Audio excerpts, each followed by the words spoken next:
Global Entertainment and Media Outlook. Philip Shepard and Jayant Bhargava will be presenting first, followed by a panel discussion with Medea Nocentini, Mohammed Yahya, and Dimitri Metaxas. Thank you.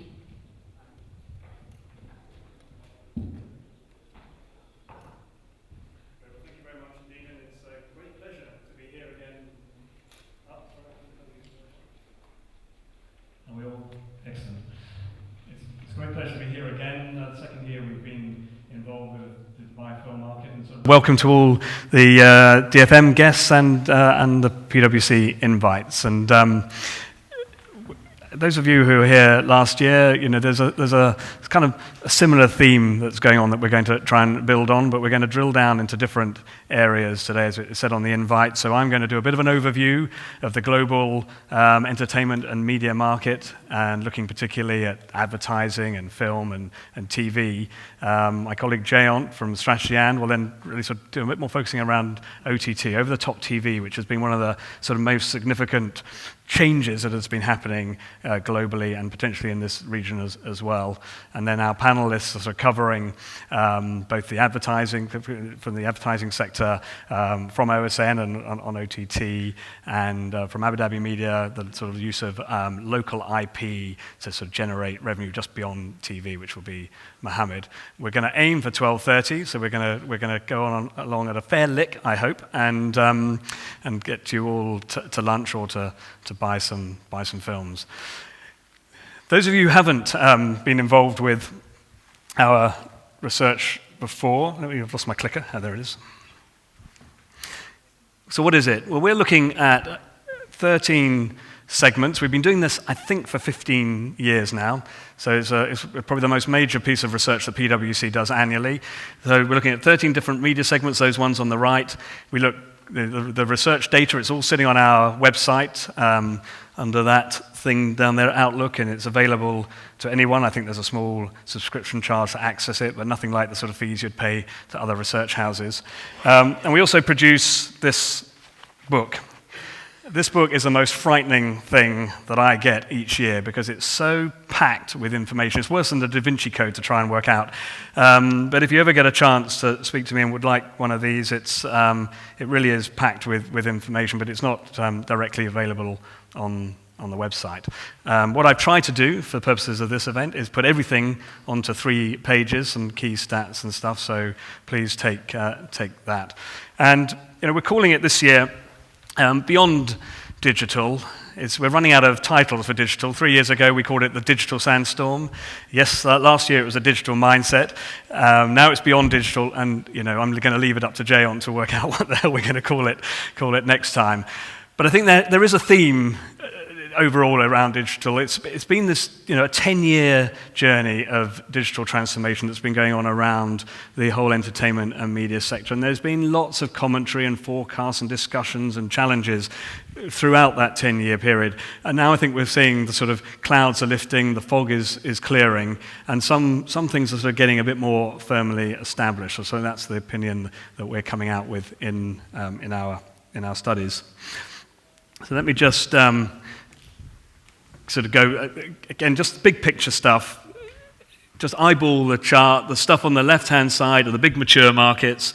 We've got the next wave, which are big countries that are growing fast. And it's not unsurprising that it's China, Brazil, India, slow-growing, smaller countries that are kind of pretty mature. And we are, in the Middle East and Africa, sitting around in these up-and-comers. And I guess if you aggregated all the Middle East countries together, we might just sneak into the next wave. Just some interesting stats here. The US, on its own, is as big as the next 5 top countries. So this market is still dominated by what goes on, when you look at it globally, dominated what goes on in the US. Saying that, China is growing faster, but everyone's got a hell of a long way to go before they get anywhere near the scale of the US. And we can just look at this in terms of the overall growth rates. I think in this region, and we've lumped it Middle East and Africa, but we're seeing this as being the fastest growing of all the sort of regions in entertainment and media spend. Possibly not driven by the Middle East itself, but driven by Africa, and within Africa, Nigeria, which is by far and away the largest country. But overall, I think if you're a sort of global media player and looking for where you're going to start investing some of your dollars, getting an understanding of Africa would be something we would definitely advise. But overall, I mean, and Latin America is another, very, very strongly growing market. And of course, underpinning that is many different drivers. And we've kind of broken it up into three kind of distinct areas. And you might clearly understand advertising as a media spend. Consumer spend is people buying TV subscriptions, going to concerts, buying music, etc. And access, is that a media spend? Well, we put it there because currently in this current environment and over the last 10 years, the growth of media spend is quite heavily correlated to the growth of and speed of access. And certainly the move into digital is entirely dependent on the growth and the penetration of access. So access is predicted to grow at the faster rate than of all those growths, 8.8%. This is globally. And within that, it's mobile is by far and away the fastest growing platform. I think by 2019, we're assuming that of every $3 spent, $2 will be in mobile. But interestingly, consumer is still the largest part of media spend. I mean, everyone's been very fearful of piracy and the lack of monetization of digital, but I guess what we're seeing is that the non-digital part of consumer is still very resilient, and it's interesting in many areas.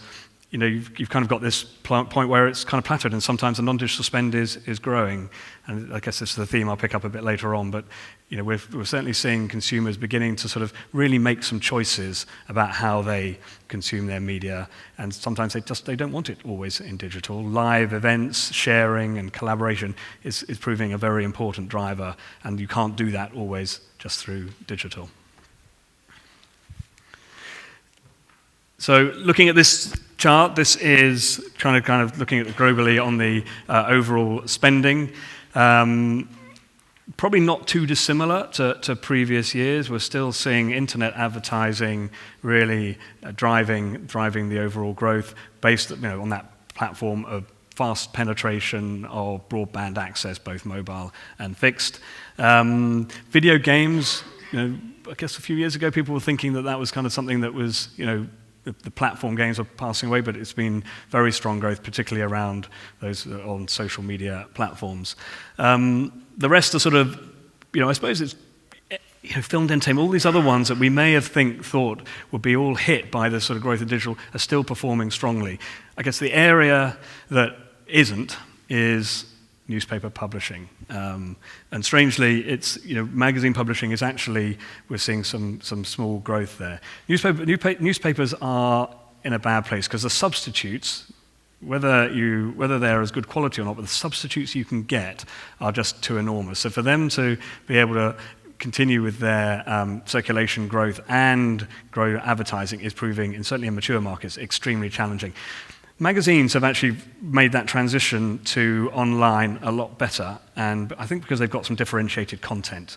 So if you've got some good editorial content in magazines and you put it online, they're beginning to make that switch from sort of non-digital, digital, and monetize that, which is why it's got some limited growth. The other ones are proving relatively resilient if you're thinking that sort of average GDP will be around 2 or 3%, which is, so radio is holding its own, for example. It's got a place in the market, and it's not going to go away anytime soon. So looking at the Middle East and Africa, well, all our numbers are a lot higher. Again, probably driven mainly by what we're seeing in Africa, and Nigeria in particular is one of the fastest growing markets.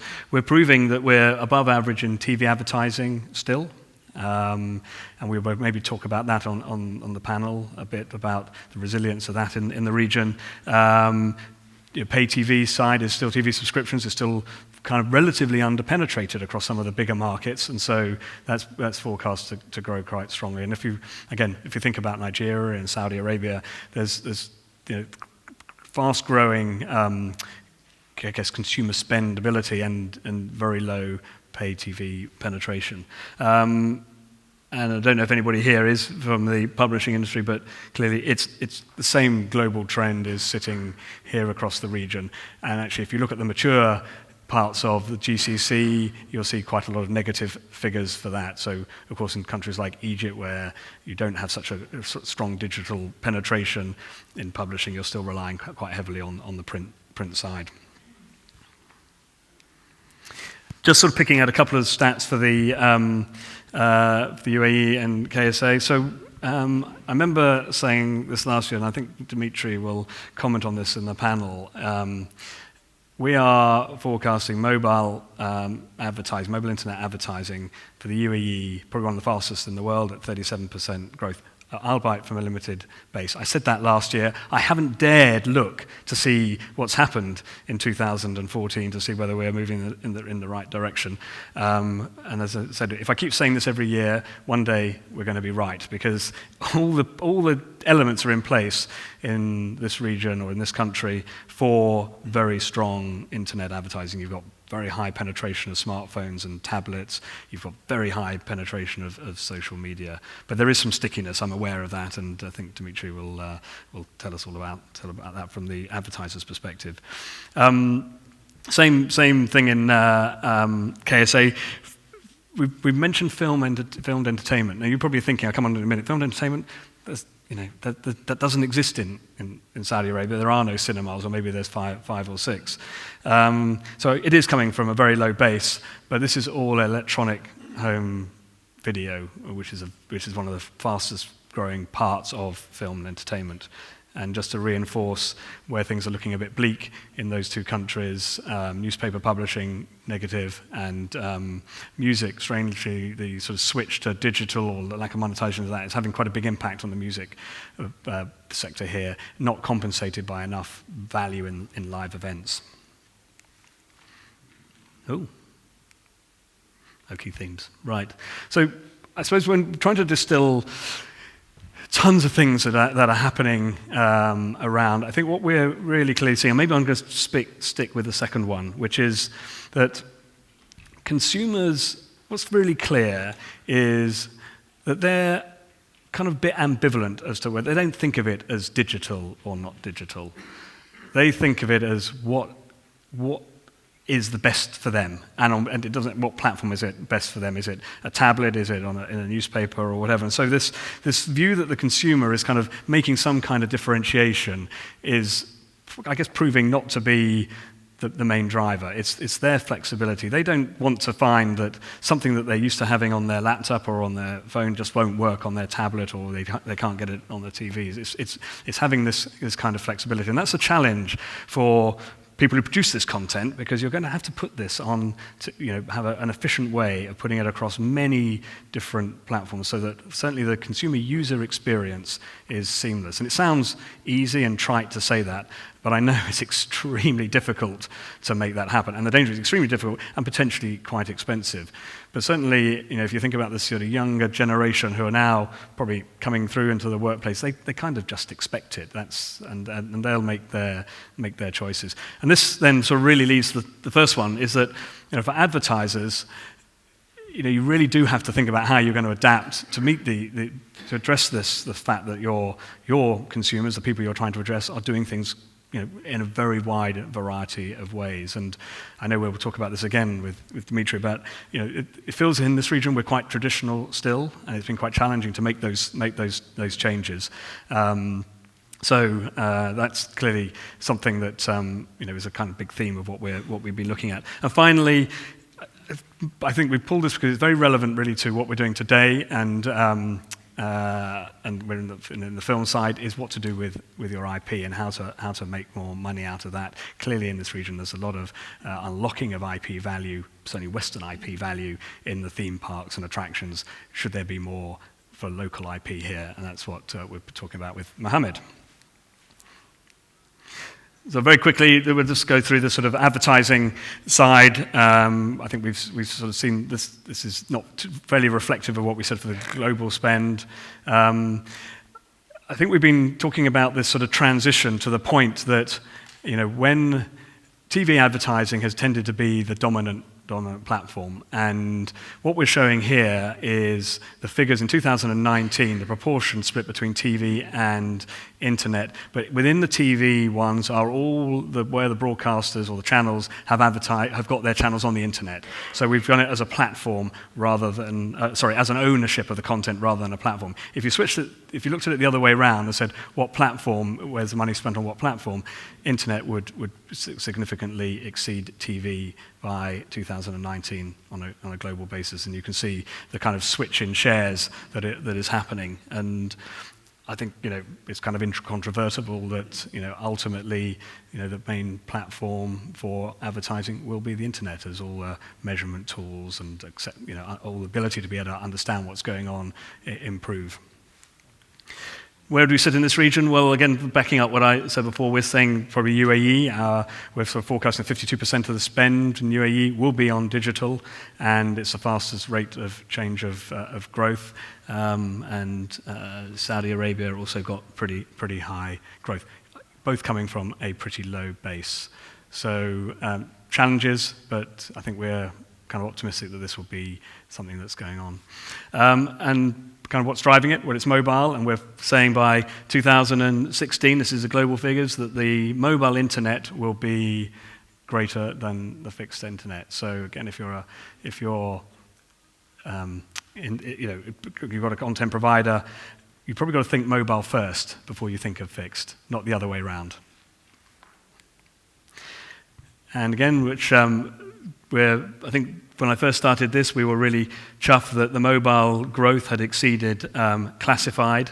Well, we're saying within the next couple of years, mobile will be the second highest value in internet advertising, growing at kind of 23% per annum. And I say by the time we get to that stage, we're going to struggle to differentiate mobile from fixed, because of course what you're doing on the mobile is still the same stuff. It's still search and it's still classified, etc. But at the moment we're kind of keeping them separate. And keep an eye on video. One of the other fastest growth areas, and a kind of key theme that we've seen as a huge growth in advertising on things like YouTube, etc. So probably even bolder in the UAE around this. So this is what it would look like if our forecast for mobile internet penetration actually happened. It would take it kind of almost twice as much as all the others added together will be in mobile. I guess, Dimitri, for your business, that will be a good result. So we talked a little bit about consumers and this flexibility, and I'm going to particularly sort of direct it around film. A number of years ago, we kind of thought box office and cinema was a kind of declining trend. It's growing, and so the box office spend, this is what we're spending in cinemas, is got kind of very, very respectable growth, and it's driven by kind of two things: growth in number of people going to the cinema still, and I guess is reinforcing this fact that actually people do want to do things, it's shared entertainment rather than to do it at home, and admission prices is growing. And kind of behind that, I think we talked about this last year, is China. China are building 100 cinemas a week. And so, it's just phenomenal stats. Still quite a bit of time before it overtakes the US. And I think this will be quite... it'll come up next on this thing. This kind of shows, I think, another thing which is very valuable, and Jayant will pick up on this later on. Physical home video, that's DVDs, etc., continually declining. I mean, in many mature markets, you've seen things like Blockbuster and others have kind of disappeared from the high street. In markets where there isn't great internet broadband access, clearly it still has a role. But inexorably, as broadband rolls out, across the world, I think we're saying, nearly 3.5 billion will have broadband internet access by 2019. That will continue declining. But home video, electronic home video, OTT, streaming, growing very, very healthily. And I think that's the area that we kind of continually underestimated when we've looked at these forecasts. And then I guess, we're seeing that, and this is some stats from, I think, some surveys in the US, that, people just are making some choice about where they want to see stuff. So I think, they want to do it to their own schedule. I mean, maybe this is just sort of motherhood and apple pie now to many of us here in this region, because we're used to sort of downloading stuff when we want to. But this is these are quite big shifts in other countries in the rest of the world. And many people want to see these new releases at home as well. And so it's interesting. Some of the Hollywood studios are opening up digital windows to just show these things directly to consumers. So there's a shift, and it doesn't mean there's money leaking out of the system. It's just you've got to be kind of much more adaptable. I suppose just to show the sort of highlight, we talked about sort of Saudi as being one of the sort of fastest growth, but it's coming from a very low base. So look, at the moment, those stats are saying, on average, $1 per population of Saudi is spent on filmed entertainment, $15 in the UAE. Well, the king of the pie is the USA at 110. So we are seeing that the fact that you can't go to cinema there will mean that the sort of home entertainment side, the electronic home video, will be very fast growth, which is where we got it at kind of 18%, so probably one of the fastest in the region. UAE, kind of sort of average, a bit smaller. So now looking at the sort of my final sort of section on IP. So clearly there's a challenge people face for many years, is you've invested in all this content, and you sell it to TV channels, you get subscription money, and you get some advertising, and then somebody nicks it.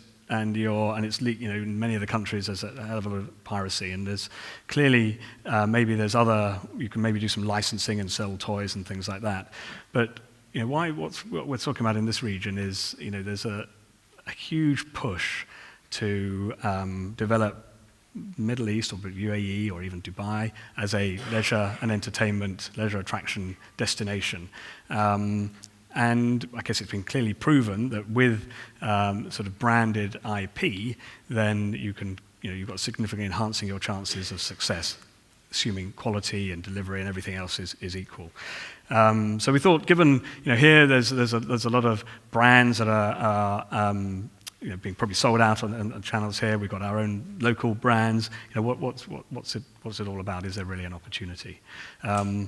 And why, I suppose, what's the prize? Well, Orlando, 73 million visits to a number of parks. It's run as a destination. And I think in other events where we've been talking about theme parks, why can't Dubai be like Orlando? Its geographic location is almost perfect with this huge, very increasingly wealthy or growing wealth population densities of China and India and Europe, kind of only within 6 hours flight. And at the moment, we're aiming in Dubai just for 20 million visitors by 2020. So, I mean, clearly a long way to go. But Orlando succeeded. Orlando City is nothing special, but it's succeeded because it's built this critical mass of parks. So while they compete with themselves, it's marketed as a destination.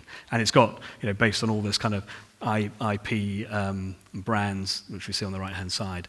So what have you got coming in Dubai? And so if you don't know that Dubai Parks and Resorts is going to be opening in October 2016, the colleagues there, then you clearly haven't been driving up and down the Sheikh Zayed Road down to Abu Dhabi very often. This is, this is three major parks. Bollywood Park, which is using Bollywood IP. That's extremely innovative because there's nothing in the world that's attempted to do that. Legoland, which is clearly very well known as a concept, and Motion Gate, which is using DreamWorks, Sony, and Lionsgate, which is the Hunger Games IP. So kind of more of a traditional type of Hollywood IP. There's been an announcement around 20th Century Fox, which is using Simpsons and Madagascar. IMG World of Adventures, I think they've announced that sometime early next year, and they're running with Marvel, which is part of Disney IP, and Cartoon Network, and you've got Sega Republic.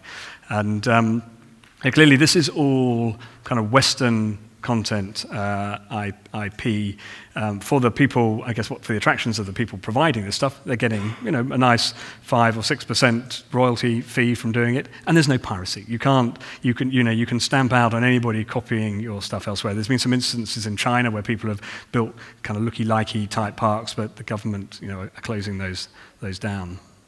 And so what are we thinking is the opportunity here in the UAE? So this is our PwC forecast, but we reckon there's an addressable market. This doesn't mean everyone goes apart, but an addressable market of 45 million by 2021, so just after Expo. So this doesn't include an Expo effect.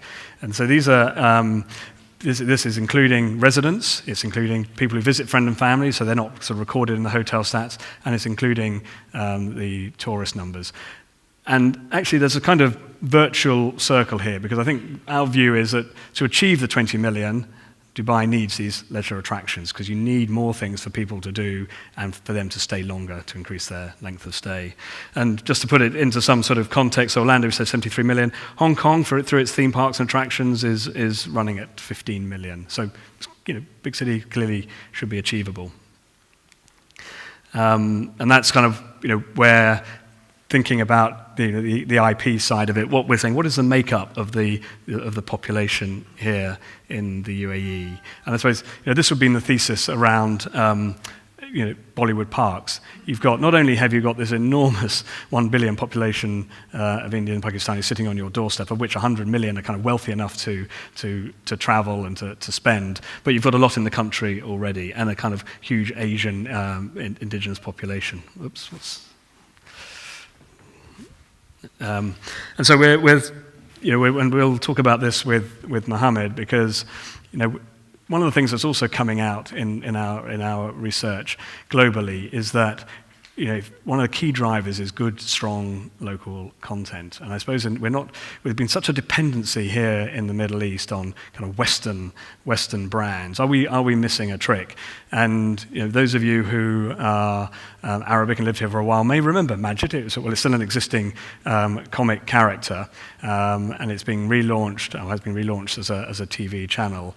And Mohammed was, the idea of this is actually to really to drive this as a licensing brand across hopefully parks, merchandise, and everything like that. But it's a local character, which certainly for people of 30 and above would know extremely well.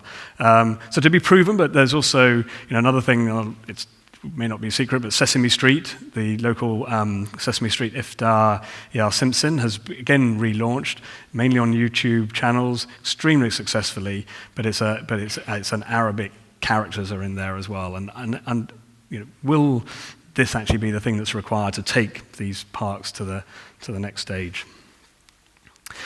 So, pillars of wisdom. Those of you who know your history and Lawrence of Arabia, he had 7. My team who helped me prepare this presentation only thought I was worth 3. So I'm only going to go 3 pillars of wisdom. But I think one of them is clearly around creating this seamless customer or consumer experience across the platforms, across distribution devices. We've talked about it a lot, but we're seeing more evidence that it's going to be absolutely critical. The other thing that's critical is you've really got to recognize that mobile should be the center of any of your media strategy. It's if you sort of bolt on mobile to something to fix, then you'll have a compromise. And I think if you're starting to look at it now, you've really got to focus on the mobile first, and finding new ways to exploit this experience, your intellectual property, rather than sort of banging away around the piracy and worrying about the leakage, unable to monetize it because too much of it's free. Think of alternatives, because you have invested in these brands, and there is certainly in the Middle East and maybe other countries a huge market for kind of live shared entertainment, which is what theme parks and attractions and the family entertainment centers, Kidzania, that's what they're all about, and that's what people appear to be really crying out for. So that's the end of kind of what I was going to talk about. Jayant will, I hope it's the next slide, Jayant, I'll just check. Oh, that's the one, yeah. We'll pick up his view from the top, and we'll then have our panelists come up and run a session. Thank you very much. Thanks, Philip.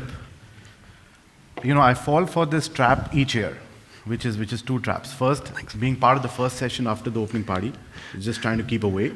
And second, following Philip Shepherd, who always runs into the time that I have. So I'm going to move very fast, trying to cover up for that. But before I start, let me ask, how many of you watched the movie yesterday at the opening ceremony? Great. So for those of you who did not get a chance to get the glimpse of the movie started with a scene where you have a little boy sitting in a room in front of a small television, captive. Now that would be a dream come true for any broadcaster, where you have linear television and only linear television accessible on a TV screen. Unfortunately, the world we live in today is extremely the opposite of what we saw in the movie yesterday. So, what's changing this world? Good news is that with everything happening around, which we all hear about, proliferation of devices, access, connectivity, people are spending more time on media, which is good for anybody working in this industry, because you have just a bigger pool of time and hopefully money to eat from. On the right-hand side, the time that is being spent on video is also increasing, as is the time being spent on media, and that time is being driven out of the increase on digital video devices as opposed to the television screen. The incremental time that people are spending is essentially driving a snacking culture across the world, including the Middle East.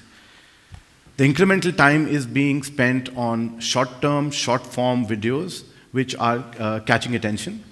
But as you see on the right, that short-form videos haven't penetrated if you made the television set as of now.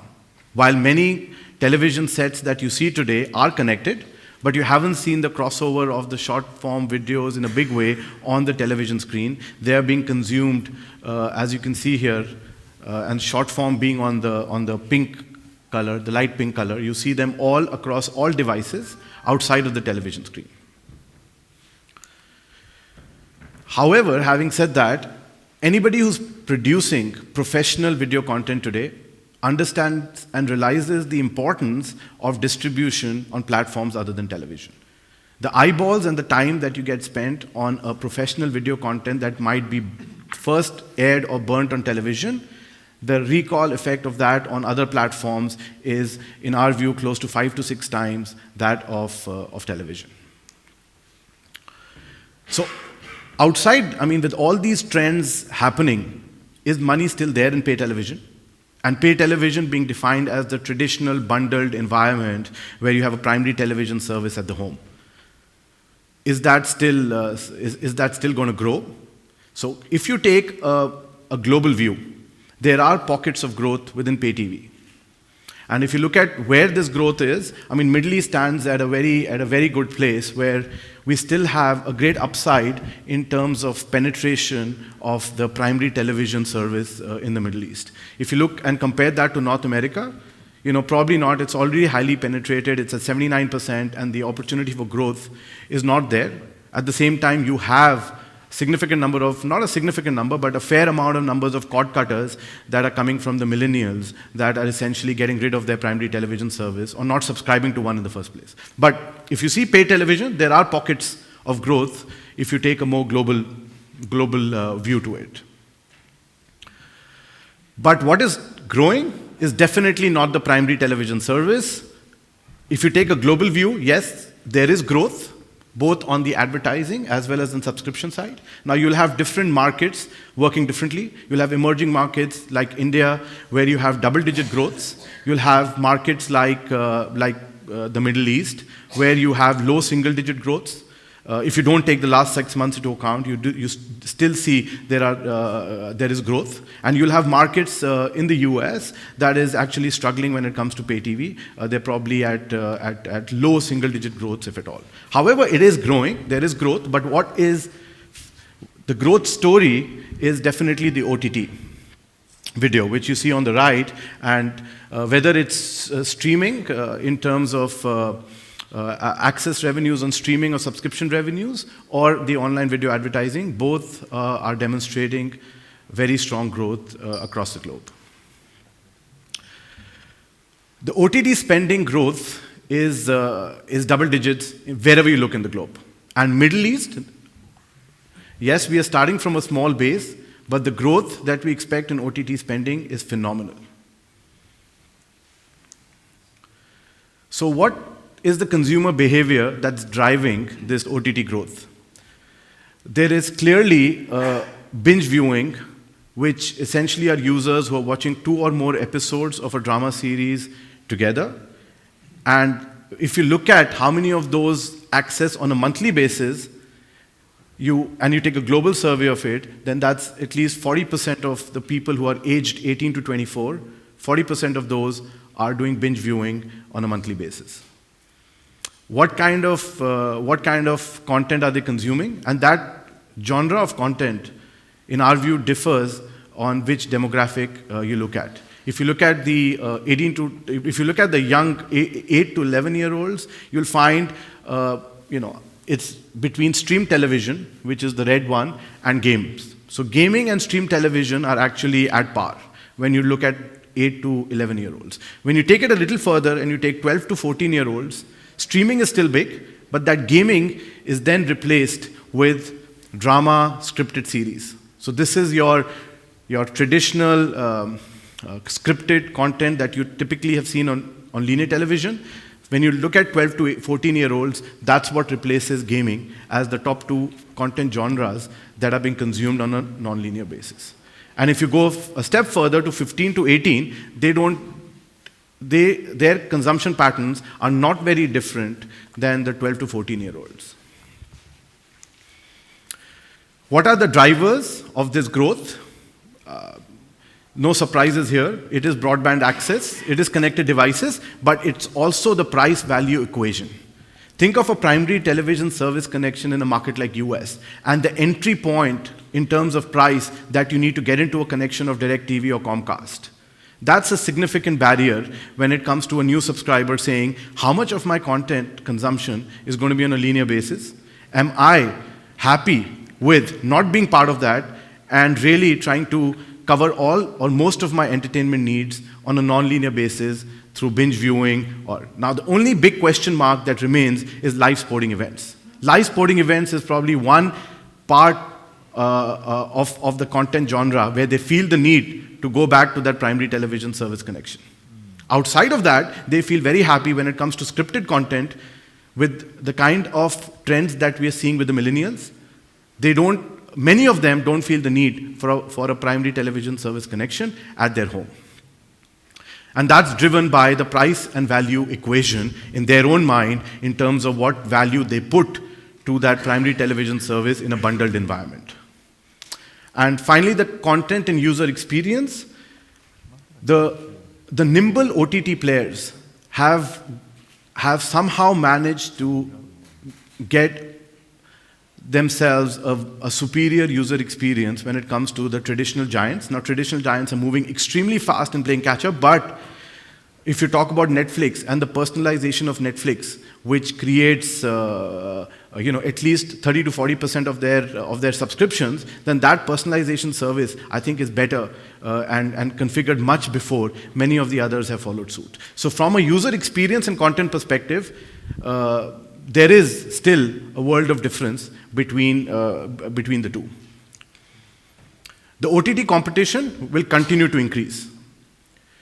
We are already seeing a plethora of players enter, and we will continue to see that wherever there is growth of the kind of 98% per annum growth, you would find the competition increasing significantly.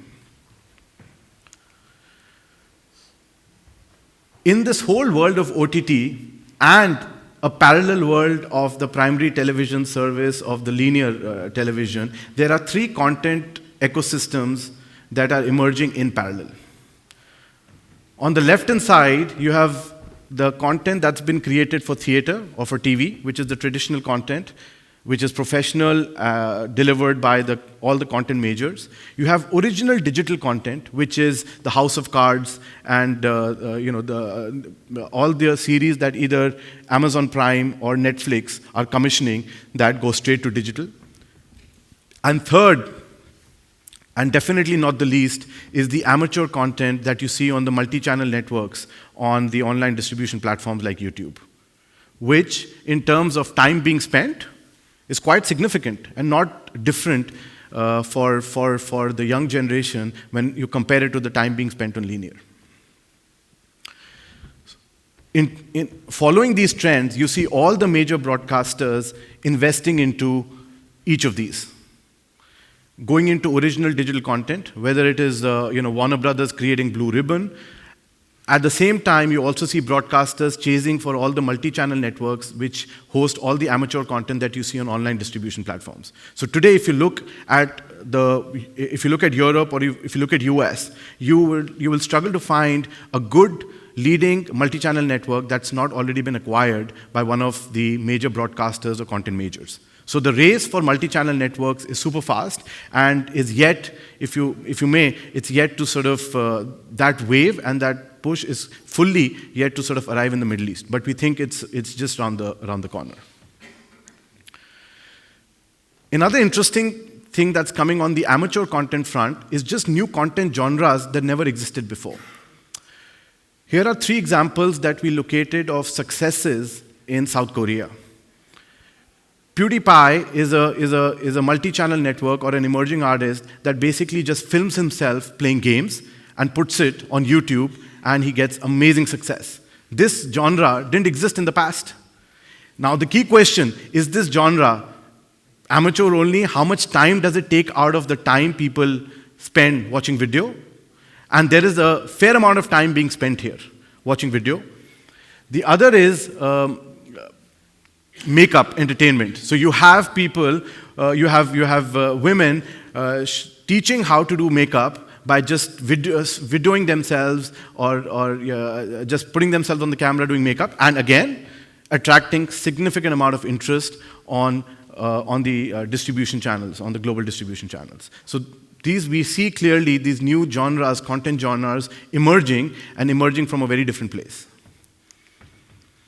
Middle East is not away from the snacking culture. It's very much part of the snacking culture, and you see that in terms of the views that you see in the videos that emerging artists publish on YouTube. Be it U-Turn or Telfaz or Karabish, the number of views that they're attracting and the time they're attracting of video consumption is quite significant and cannot be ignored anymore.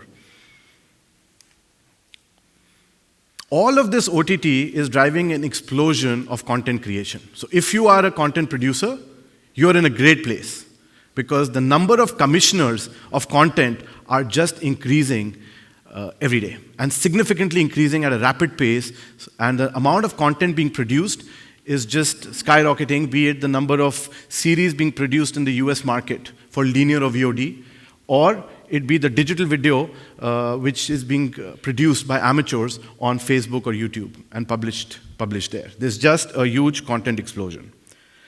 So what's the impact on content markets? There is significant investment in exclusivity. And now exclusivity not only for sporting rights, but exclusivity of many kinds where you have originals being commissioned for that exclusivity. And what Netflix and Amazon Prime are doing and what Warner Brothers is doing with Blue Ribbon are all examples of distributors like Netflix and Amazon Prime going into originals and understanding the value of investing in exclusivity. Revenue models are diversifying. We talked about the price-value equation, and that price-value equation is a very important one when you're living in a highly fragmented world of video consumption. New content genres are emerging, and finally, the last thought that I would want to leave is while these ecosystems today are running parallel, the key question is, do we see a crossover of these on the television screen as more and more television screens get connected?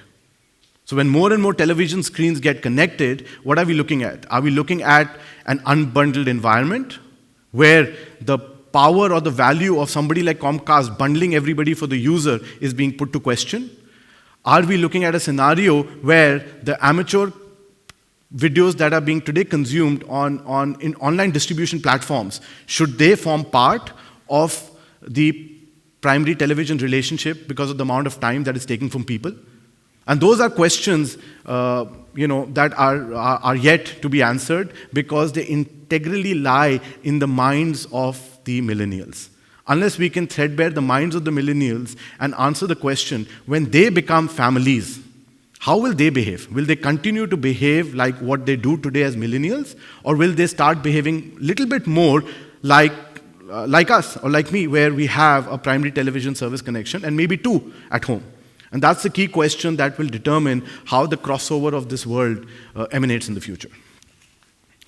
But what we are definitely seeing, irrespective, is something from a EPG to something which is more of a world of Disney, this is what we call the unbundling, if you may, of the TV experience.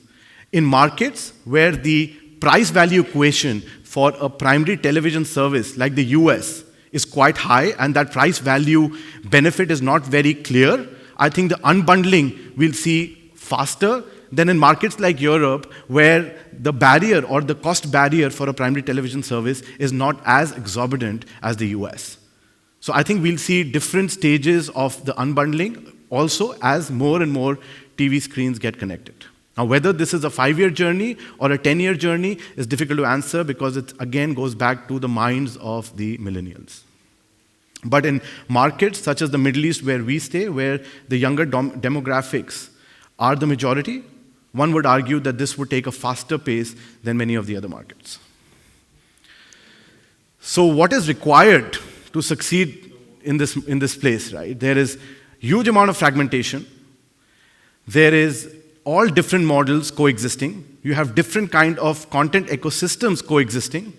What does it take to succeed? Now, if the millennials start behaving more in terms of how families do today, then I think the primary television service is here to stay for a long time. The capabilities that are required are of very different kind if we were to believe that the millennials are going to unbundle the entire environment. If that is the case, then the nimble OTT players have an edge ahead because they understand the capabilities that are required to move in that direction, because that's what the capabilities they've grown up with.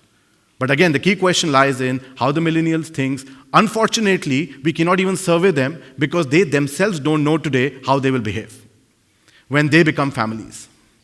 So at this point, I would like to bring in our panelists to sort of start answering or at least giving us their view of their perspective of how they see the worlds converging and how do they see the millennials behaving when it comes to video.